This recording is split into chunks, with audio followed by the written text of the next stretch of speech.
کہ بھائی روزمرہ کے معاملات شریعت کے مطابق ہیں یا نہیں، تو یہ روزمرہ کے معاملات بھی شریعت کے مطابق نہیں ہو رہے. ٹھیک ہے جی. تیسری جو اس میں وجہ ہے کہ بھئی نفع و نقصان کی جو تقسیم ہے اس کا طریقہ کار شریعت کے مطابق ہے یا نہیں. تو ہم یہ مسئلہ بھی پہلے پڑھ چکے ہیں کہ استحقاق نفع کا مستحق انسان 3 وجہ میں سے ایک وجہ سے بنتا ہے. نمبر 1 مال ہو، جیسے مزارمت میں ایک آدمی مال لگاتا ہے. نمبر 2 عمل ہو، کام، جیسے مضارب ہے وہ کام کرتے ہیں. نمبر 3 زمان، ذمہ داری، جیسے ہم نے درزی والی مثال دی تھی کہ درزی جو ہے آپ نے اس کے پاس گئے، اس سے اپنے کسی شاگرد واگرد سے سلوایا اور بیچ کے 200-300 رکھ لیے، تو اس کے لیے یہ جائز ہے. کیوں؟ کیونکہ ذمہ داری اس کی ہے. تو نفع کے استحقاق کے صرف یہ 3 اسباب ہیں، ان 3 کے علاوہ کوئی نہیں ہے جس پہ نفع. یا تو مال لگے گا آپ کا تو آپ نفع لے سکتے ہیں، یا آپ کام کریں گے، عمل کریں گے تو ہم نفع لے سکتے ہیں، یا آپ زمان لیں، ذمہ داری لیں. اب بینکوں میں نفع نقصان کا کیا طریقہ کار ہے، اس کو ہم تھوڑا سا دیکھ لیتے ہیں. کوشش کریں گے کہ آسانی سے کے ساتھ وضاحت ہو جائے. تو نفع کی تقسیم کے 2 طریقے لکھے گئے جو ان بینکوں کو جائز قرار دیتے ہیں. ان کی طرف سے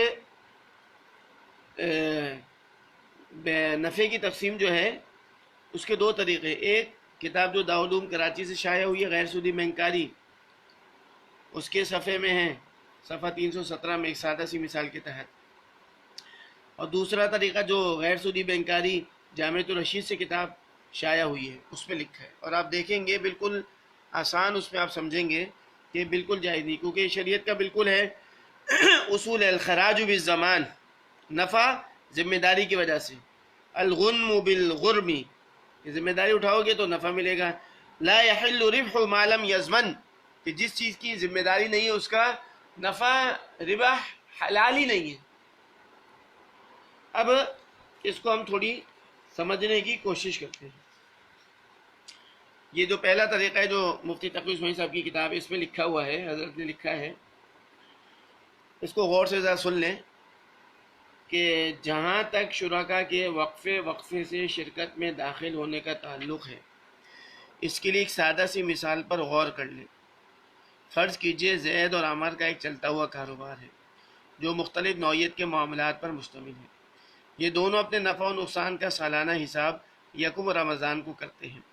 اب یکم رمضان سے 6 مہینے پہلے بکر ان سے کہتا ہے کہ میں بھی آپ کے کاروبار میں سرمایہ ڈال کر شریک ہونا چاہتا ہوں.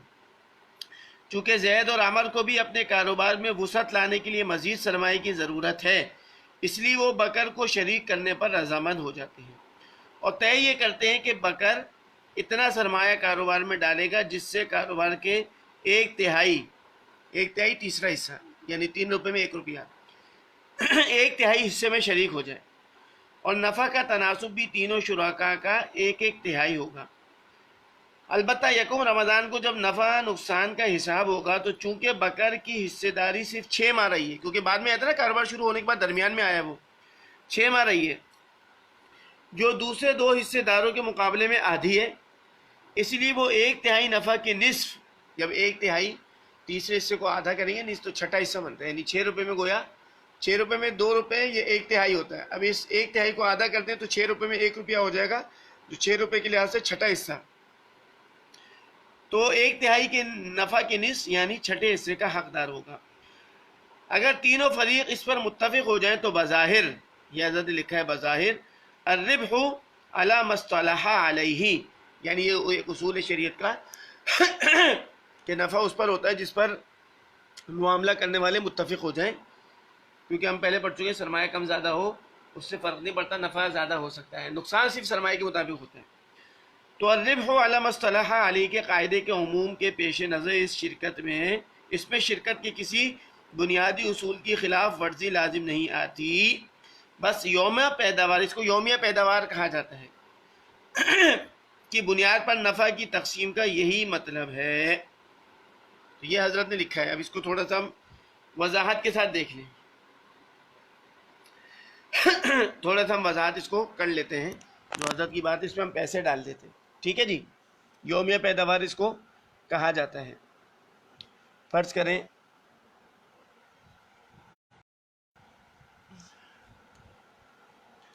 یہ جیسے زید عمر یہ شروع میں تھے، بکر بعد میں آیا. ٹھیک ہے جی. اب فرض کریں ان لوگ نے 20-20 لاکھ دیے، 20-20 لاکھ، 6 مہینے کاروبار چلا. ٹھیک ہے جی. 20-20 لاکھ انہوں نے ملایا، 20-20 لاکھ جمع کیا، 40 لاکھ یعنی ہو گیا. 6 مہینے تک کاروبار کیا فرض کریں. ٹھیک ہے. اب 6 ماہ بعد جو بکر آ رہا ہے فرض کریں یہ بھی 20 لاکھ لے آیا. ٹھیک ہے. یہ آیا ہے 6 مہینے بعد، 6 ماہ بعد آیا. یہ لوگ شروع سے ہیں. ٹھیک ہے جی. اور اس کو 1/3 کاروبار میں، اور یہ طے کر لیا کہ سال کے آخر میں بکر کو سالانہ نفع کا 1/6، چھٹا حصہ حضرت نے لکھا ہے نا، چھٹا حصہ 1/6 دیا جائے گا، تہائی کا نصف 1/6. ٹھیک ہے. اب آپ یہ دیکھیں کہ یہ طریقہ جو ہم نے ابھی پڑھا ہے، ربح ما لم یضمن، کہ نفع اس کا ہے جس کی ذمہ داری نہیں ہے، اس کو متضمن شامل ہے، اس لیے ناجائز ہونا چاہیے. کیوں؟ فرض کریں اگر شروع کے 6 مہینے میں جو یہ 40 لاکھ جو انہوں نے 20-20 لاکھ ملائے ہیں بکر اور عمر نے، 40 لاکھ نے شروع کے 6 مہینے میں فرض کریں ہم مانتے ہیں، فرض کریں 12 لاکھ نفع ہو، تو ان دونوں کا 6 مہینے 6 لاکھ ہونا چاہیے نا. ٹھیک ہے. اور جب بکر آ گیا اور ان کے 60 لاکھ ہو گئے تھے تو فرض کریں اس پہ 6 لاکھ نفع ہوا، 6 لاکھ نفع. ٹھیک ہے. یہ ایک فرض کر لیتے ہیں کہ ان دونوں کی 20-20 لاکھ تھی، 6 مہینے کاروبار ہوا، 12 لاکھ نفع ہوا. بکر 6 مہینے بعد آیا، 20 لاکھ روپے اس نے دیے. اب فرض کریں اب 60 لاکھ ہو گئے نا، اب 6 لاکھ نفع ہو گیا. تو بکر جو ہے آپ کو پتا ہے آخری 6 مہینوں میں آیا صرف، تو اس 6 مہینے کا جو نفع ہوا ہے 6 لاکھ، 1/3 2 لاکھ ملنا چاہیے نا. کیونکہ جو شروع کے 6 مہینے زید اور عمر نے کاروبار کیا ہے یہ تو ان کا نفع ہے 12 لاکھ روپے. اس میں اس وقت جو شروع کے 6 مہینے کاروبار ہوا بکر تو شریک ہی نہیں تھا اور نہ اس کی ذمہ داری تھی. اگر فرض کریں جب یہ زید اور عمر کاروبار کر رہے تھے اس میں نقصان ہوتا تو بکر اس کا ذمہ دار ہوتا؟ بالکل نہیں ہوتا. تو جب ذمہ دار نقصان کی ذمہ داری بکر پر نہیں ہے تو اس کا نفع بھی تو زید اور عمر کو ملنا چاہیے، بکر کو کیوں ملنا چاہیے؟ اب یہ جو انہوں نے کہا ہے کہ بھئی آخر میں بالکل نفع کیا جائے گا، تو زید اور عمر کو جو نفع ہے وہ بکر کو بھی جا رہا ہے. ٹھیک ہے جی. اب دوبارہ سمجھ لیں.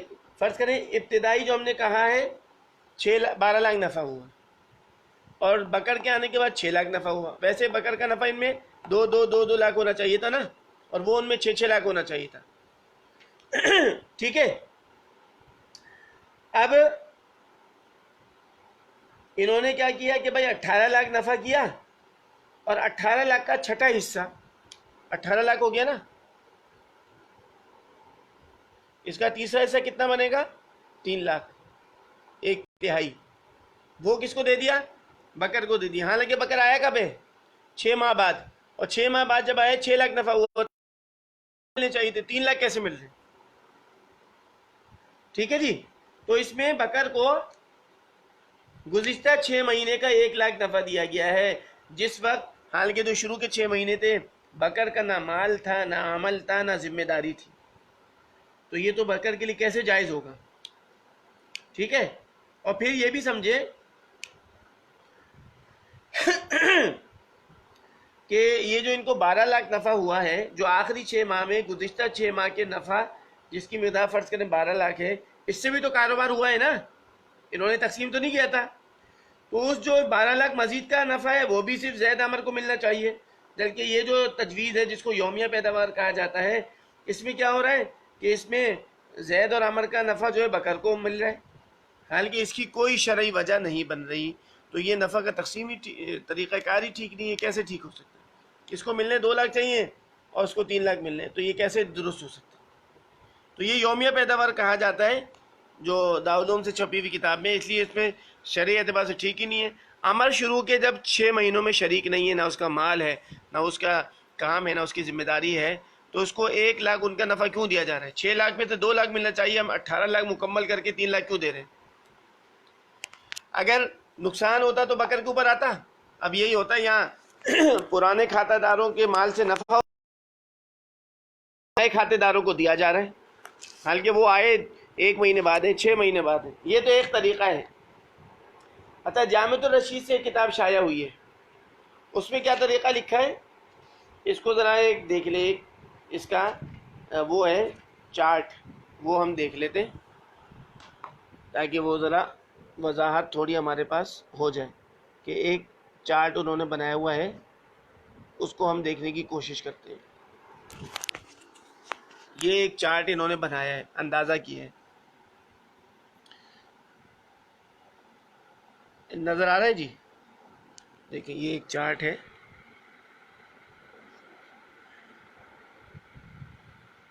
کہ ایک آدمی آیا، اس نے پیسے جمع کرائے 1 جنوری سے یہ 31 جنوری تک. اچھا، 1 جنوری سے 15 جنوری تک اس کا سرمایہ 12,000 رہا، ٹھیک ہے. اب وہ 16، 17، 18، 19، پھر یہ 23 جنوری تک جو ہے تقریباً 1 ہفتہ اس کا سرمایہ 3,000 رہا. پھر 24 جنوری سے آخر تک اس کا سرمایہ 2 لاکھ رہا. تو کچھ دنوں میں اس کا سرمایہ 12,000 شروع کے 15 دن، پھر 1 ہفتہ اس کا سرمایہ 3,000 تھا، اور آخر کے تقریباً 1 ہفتہ اس کا سرمایہ 2 لاکھ رہا ہے.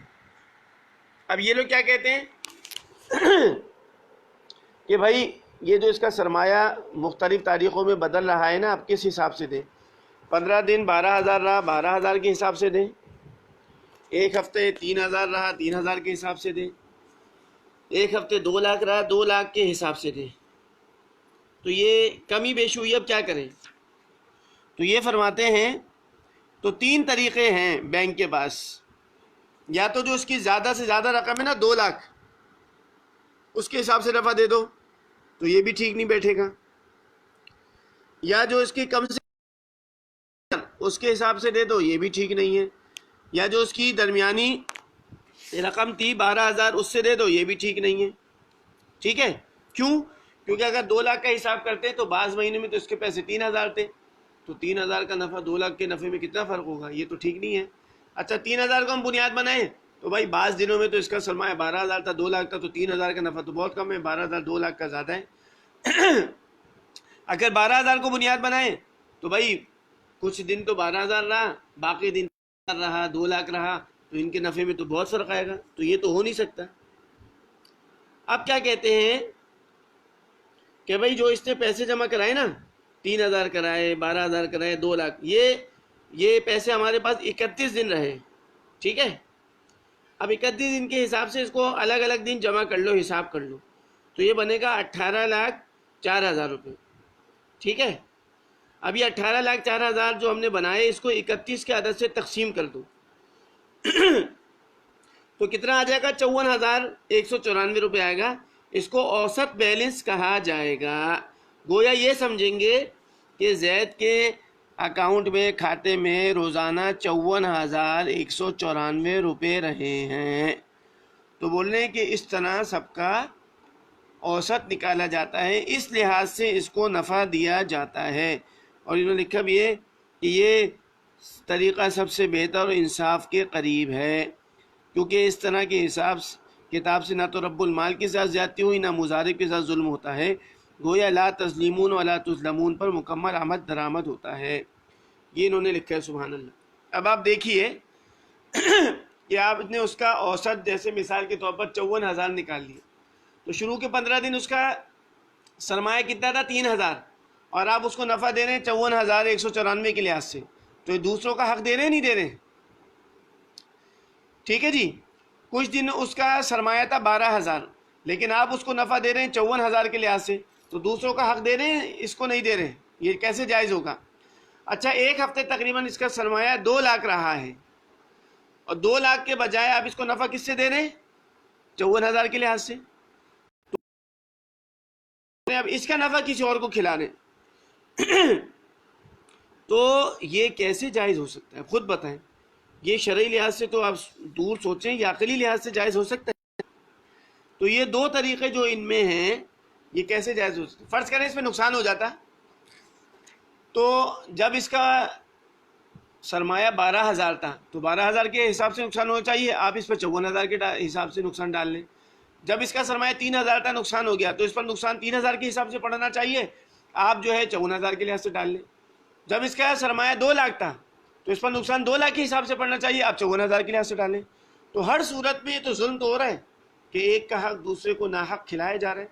عقل بالباطل یہ نہیں ہوتا تو اور کیا ہوتا ہے؟ اور پھر یہ اوسط پر جو تقسیم منافع ہے، اس کا جواز کہاں سے ہے؟ اس کی دلیل کیا ہے؟ تو یہ دو طریقے جو یومیہ پیداوار کے لحاظ سے یا اوسط بیلنس کے لحاظ سے، یہ تو عقل کے لحاظ سے بھی ٹھیک نہیں، شرعی لحاظ سے کیسے ٹھیک ہوں گے؟ تو دوسرا بہرحال نقطہ یہ تھا کہ بینک جو کاروبار کرتا ہے یہ ٹھیک ہے یا نہیں. تو اس میں 4 چیزیں ہم نے دیکھنی تھی. کاروبار جائز ہو، ہم نے کہے تو ٹھیک ہوگا.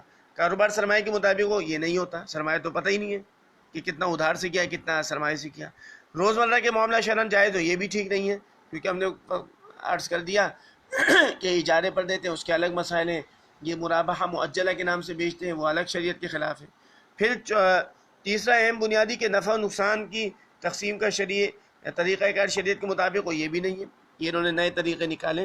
حالانکہ شریعت میں کیا ہے؟ آپ کو نفع کب ملے گا؟ یا آپ کا مال ہو، عمل کام ہو، یا زمان ہو، یا تو کچھ بھی نہیں پایا جا رہا. تو 2 بنیادی جو وجہ تھی اس پہ تو یہ غلط ہو گئے، بالکل شریعت کے خلاف ہے.